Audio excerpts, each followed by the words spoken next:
আসসালামু আলাইকুম। Crown cement সকালের খবরে আমন্ত্রণ জানাচ্ছি আমি মালিহা হুসাইন। রাজধানী ঢাকা সহ দেশের বিভিন্ন স্থানে ভোর থেকে ভারী বৃষ্টিপাত ও দমকা হাওয়া বয়ে গেছে। ফলে ঢাকার মিরপুর সহ বিভিন্ন স্থানে জলাবদ্ধতা সৃষ্টি হয়, ভেঙে পড়েছে অসংখ্য গাছপালা। ফলে সপ্তাহের প্রথম কার্যদিবসে সকালে অফিসগামী লোকজন ভোগান্তিতে পড়েন। ভোর থেকে রাজধানীর মোহাম্মদপুর, মিরপুর সহ বেশ কিছু এলাকা থেকে ভারী বৃষ্টিপাত হয়েছে। এতে অনেক স্থানেই জলমগ্ন হয়ে পড়েছে। বিপাকে পড়েছে স্কুল কলেজগামী শিক্ষার্থী, অফিসগামী কর্মজীবী মানুষ। অনেকে ছাতা মাথায় বৃষ্টি থেকে বাঁচার চেষ্টা করলেও ভারী বৃষ্টিতে নাজেহাল হতে হয়েছে। অনেক স্থানেই ঝোড়ো বাতাসে গাছ ভেঙে পড়েছে সড়কের উপর। এতে ওইসব সড়কে যান চলাচল বিঘ্নিত হয়েছে। এদিকে আবহাওয়া অফিস জানিয়েছে, আজ দেশের বিভিন্ন স্থানে অস্থায়ীভাবে বৃষ্টি অথবা বজ্রসহ বৃষ্টিপাতের সম্ভাবনা রয়েছে। হাম কিংবা হামের উপসর্গে প্রতিদিনই আসছে শিশু মৃত্যুর খবর। নতুন নতুন সংক্রমণে শত শত শিশু ভর্তি হচ্ছে হাসপাতালে। টানা কয়েকদিন পর গতকাল কিছুটা কমে 2 শিশুর মৃত্যুর তথ্য জানায় স্বাস্থ্য অধিদপ্তর। আজকের হামে আক্রান্ত শিশুদের চিকিৎসার খবর জানাতে এই মুহূর্তে রাজধানীর শ্যামলীর বাংলাদেশ শিশু হাসপাতালে আছেন সহকর্মী নাহিদ প্রিন্স। সরাসরি চলে যাচ্ছি তার কাছে। নাহিদ, আজকের হাম সংক্রমণ ও চিকিৎসার কি খবর আছে আপনার কাছে, জানতে চাই।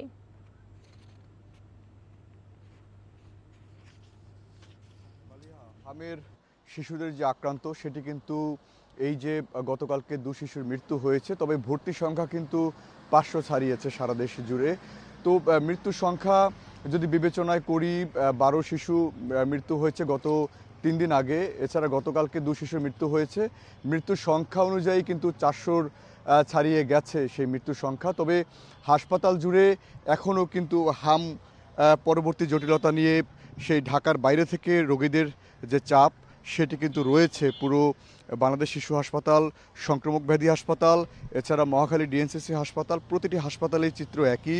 ডাক্তাররা আসলে এই বিষয় নিয়ে খুবই উদ্বিগ্ন যে মফস্বল পর্যায়ে যে চিকিৎসা সেবা সেটি যদি নিশ্চিত করা যেত তাহলে হয়তো ঢাকামুখী হতে হতো না এই অভিভাবকদের তাদের সন্তানদের নিয়ে। এখানে হামে আক্রান্ত যেসব শিশুরা ভর্তি হয়েছে তারা বেশিরভাগই 3 থেকে 6 মাসের বয়সী শিশুদের সংখ্যাই বেশি। তারা বলছেন যে এটি অনেকটাই মায়ের বুকের দুধ নিশ্চিত করতে পারেনি যেসব পরিবার, তারাই মূলত এই হামে আক্রান্ত বেশি হচ্ছে। এছাড়া হাম পরবর্তী যে নিউমোনিয়া, তারপরে ডায়রিয়া, শ্বাসকষ্ট এটি তাদের বেশি দেখা দিয়েছে। যারা ভর্তি রয়েছেন তাদের বেশিরভাগই সিভিয়ার পর্যায়ে রয়েছে। তাদের আইসিইউ সংকট কিন্তু এখন চরমে। তারা বলছিলেন যে চিকিৎসকরা বলছেন যে প্রতিটি হাসপাতালে চিত্র একই। বিভিন্ন হাসপাতাল থেকে ফেরত পাঠিয়ে কিন্তু বাংলাদেশ শিশু হাসপাতালে পরবর্তীতে পাঠানো হচ্ছে আইসিইউর কারণে। কিন্তু এই হাসপাতালে আইসিইউ মাত্র 14টি। তাই চিকিৎসা সেবা নিশ্চিত করতে অনেকটাই বেগ পেতে হচ্ছে চিকিৎসকদের। তারা বলছেন এটি যদি নিশ্চিত করা যেত তবে অনেক শিশুকেই তারা বাঁচাতে পারতেন, এটি তারা বলছেন। তো মালিহা, এই ছিল সবশেষ। জানছিলাম হাম সংক্রমণ ও চিকিৎসার খবর। জনগণকে দেয়া প্রতিশ্রুতি চাইলেই গণতান্ত্রিকভাবে নির্বাচিত যে কোনো সরকার বাস্তবায়ন করতে পারে, তা প্রথম 3 মাসেই করে দেখাচ্ছে বিএনপি নেতৃত্বাধীন সরকার। ক্ষমতা গ্রহণের 3 মাসে কৃষি কার্ড, ফ্যামিলি কার্ড এবং খাল খননের মতো পাইলট প্রকল্প বাস্তবায়নের মাধ্যমে মানবিক রাষ্ট্র গঠনের পথে সরকার এগিয়ে যাচ্ছে বলে মনে করেন দলটির নেতারা। জনগণের স্বার্থে নেয়া পদ্মা ব্যারেজ নির্মাণের সিদ্ধান্ত সরকারের দূরদর্শিতার পরিচায়ক বলেও মত তাদের। সরকারের 3 মাসের গুরুত্বপূর্ণ সিদ্ধান্ত ও বাস্তবায়নের অগ্রগতির কথা জানাচ্ছেন জাহিদ রহমান।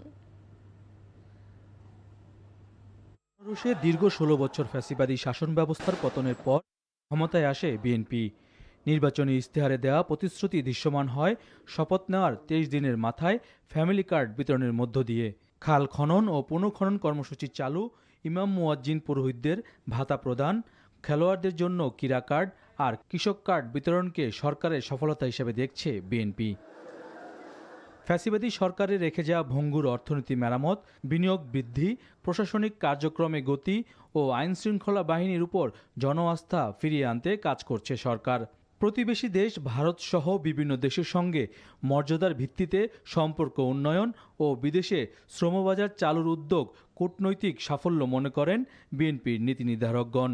জনগণের প্রত্যাশা অনুযায়ী উনি যদি যেভাবে কাজ করছেন এটা যদি অব্যাহত রাখতে পারেন, নিঃসন্দেহে তার এই কর্মতৎপরতার মধ্যে দিয়েই তিনি প্রমাণ করবেন যে একটি জবাবদিহিমূলক গণতান্ত্রিক সরকার কত দ্রুততার সাথে কাজ করতে পারে, তেমনি ডেভেলপমেন্টের কাজও এগিয়ে নিয়ে যেতে পেরেছেন। মধ্যপ্রাচ্যে যুদ্ধের কারণে জ্বালানি সংকট এবং দেশে হামের প্রাদুর্ভাবে শিশু মৃত্যুতে হোঁচট খায় সরকার। জুলাই সনদ বাস্তবায়ন নিয়ে বিরোধী দলের সাথে তর্ক বিতর্কে উত্তপ্ত হয়েছে সংসদ।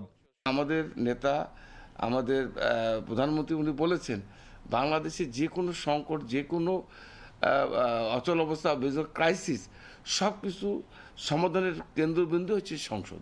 কেন্দ্রীয় ব্যাংক গভর্নর নিয়োগ এবং সিটি কর্পোরেশন জেলা প্রশাসক পদে রাজনৈতিক ব্যক্তিদের দায়িত্ব দেওয়ায় কিছুটা সমালোচনার মুখে পড়ে সরকারি সিদ্ধান্ত। সরকারের কৃষি ঋণ এবং শ্রমিকদের পক্ষ অবলম্বন করা বৃহৎ জনগোষ্ঠীকে স্পর্শ করেছে, তাদের যে ভালোবাসা এবং সরকারের যে দৃষ্টান্ত বা লক্ষ্য ব্যাখ্যা করত। সেই জন্য আমার কাছে মনে হয়েছে এখনো পর্যন্ত মানুষের প্রত্যাশা অনুযায়ী সরকার এগোচ্ছে, এটা মানুষ মনে করে। দ্রব্যমূল্য নিয়ন্ত্রণ, জ্বালানি তেল, গ্যাস সরবরাহ ও বিদ্যুতের নিরবিচ্ছিন্ন চাহিদা পূরণের মাধ্যমে 5 বছরের পথযাত্রায় সরকার সফল হবে বলে আশা বিএনপি নেতাদের। Zahid Rahman, NTV news, Dhaka.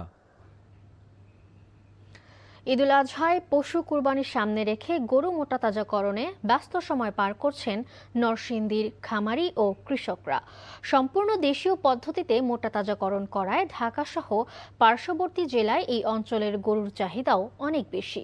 এবার কয়েকটি খামার থেকে কেজি দরে বিক্রি হচ্ছে দেশীয় কোরবানির গরু। এই পদ্ধতিতে ক্রয়ে সাশ্রয়ী হওয়ায় ক্রেতাদের মধ্যে দিন দিন তা জনপ্রিয় হচ্ছে। নরসিংদী থেকে বিশ্বজিৎ সাহার পাঠানো রিপোর্ট। আসন্ন কোরবানির ঈদকে ঘিরে নরসিংদী জেলা জুড়ে কোরবানির পশু মোটাতাজাকরণ করা হচ্ছে। ঈদ ঘনিয়ে আসায় পশুর যত্নে এখন ব্যস্ত সময় পার করছেন খামারিরা। লাভের আশায় পারিবারিকভাবেও অনেক কৃষক কোরবানির পশু লালন পালন করছেন। খামারগুলোতে শাহিওয়াল, সিন্ধি, দেশাল, ফ্রিজিয়ান, ক্রস, ব্রাহ্মা সহ কয়েক জাতের গরু লালন পালন করা হচ্ছে। এবার জেলার হাম্বা ফার্ম সহ কয়েকটি খামারে 550 থেকে 650 টাকা কেজি দরে বিক্রি হচ্ছে কোরবানির গরু। আমাদের গরুগুলি সুস্থ সবল, হৃষ্টপুষ্ট এবং কোনো প্রকার ক্ষতিকর মেডিসিন আমরা গরুকে ইউজ করি না। আমরা 50% মতো গরু বুকিং হয়ে গেছে, আশা করি বাকি গরুগুলো আমাদের বুকিং হয়ে যাবে। সকাল বিকাল কাঁচা ঘাস খাওয়া হয়, একবার সকাল 9টার দিকে কাঁচা ঘাস খাওয়ানো হয়, আবার বিকাল 4টার দিকে কাঁচা ঘাস খাওয়ানো হয়। দেশীয় পদ্ধতিতে লালন পালন করায় গরুগুলো দেখতেও হচ্ছে আকর্ষণীয়, তাই নরসিংদী সহ ঢাকা, গাজীপুর, নারায়ণগঞ্জ, মুন্সিগঞ্জের ক্রেতারা ভিড় জমাচ্ছেন খামারগুলোতে। আমি 8টা গরু আর 2টা ভেড়া এখান থেকে কিনেছি।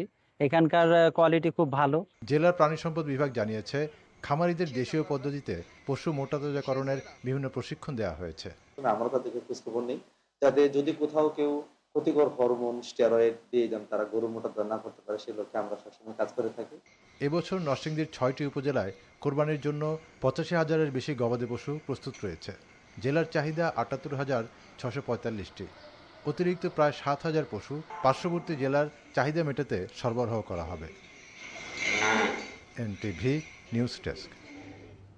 15 মে পর্যন্ত সময় বেঁধে দিয়েও জাতীয় দলের কোচের নাম প্রকাশ করতে না পারা বাফুফের অপেশাদার আচরণ।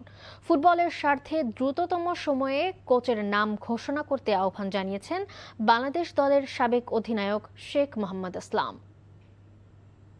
একটু চ্যালেঞ্জিং তো অবশ্যই হবে, কারণ তাকে যত বেশি সময় দেওয়া যেত ডেফিনেটলি তার ভিতরে যে গুণাবলী ছিল সেটা হয়তো আমাদের প্লেয়ারদের ভিতর ট্রান্সপ্ল্যান্ট করতে পারতো।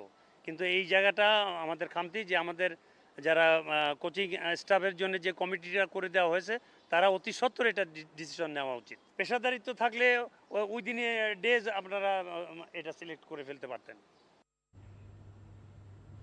সকালের খবর এটুকুই। এই খবরের ভিডিও সহ আপডেট জানতে ভিজিট করুন NTV অনলাইন www.ntvbd.com। এছাড়াও এনটিভির জনপ্রিয় সব অনুষ্ঠান ও খবরের আপডেট জানতে ভিজিট করুন আমাদের ইউটিউব ও ভেরিফাইড ফেসবুক পেজ। 12টায় মধ্যাহ্নের খবর দেখার আমন্ত্রণ রইল। ধন্যবাদ সবাইকে।